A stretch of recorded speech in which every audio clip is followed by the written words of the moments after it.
కొంచెం శ్రమ ఉన్నప్పుడు, కొంచెం కష్టం ఉన్నప్పుడైనా రాత్రి వేళ అనగా మనం ఏం చెప్పు, ఎక్కువ శ్రమలున్నా తక్కువ శ్రమలున్నా, పరిస్థితులు ఎలాంటివైనా తారుమారుగా మార్చబడిపోయినా, ఎట్లాంటి పరిస్థితులైనా సరే దావీదు ఏం చేస్తున్నాడో తెలుసండి, దేవుని వెతుకుతూ దేవునే ధ్యానిస్తూ ఉన్నాడు.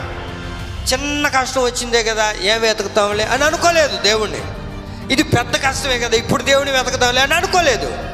అది చిన్నదైనా సరే పెద్దదైనా సరే, అది ఎలాంటిదైనా సరే, ఏదైనా సరే, వింటున్నారండి, ఏదైనా సరే ఏం చేస్తున్నాడు, దేవుని వెతుకుచూ ఉన్నాడు, దేవుని ధ్యానిస్తూ ఉన్నాడు, దేవునితోనే గడుపుచూ ఉన్నాడు. కనుకనే రాత్రి వేళ ఏం చేస్తుంది ఆ స్త్రీ, ఏం చేస్తుంది, తన ప్రాణప్రియుడిని వెతుకుచూ ఉంది కదా.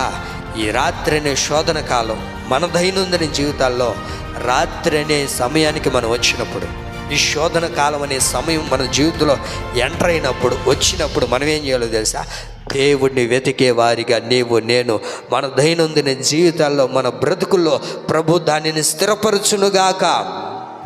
మన శ్రమ కాలంలో దేవుని వెతుకుదుముగాక, మన కష్టకాలంలో దేవుని వెతికేటట్లుగా మార్చబడుదుముగాక.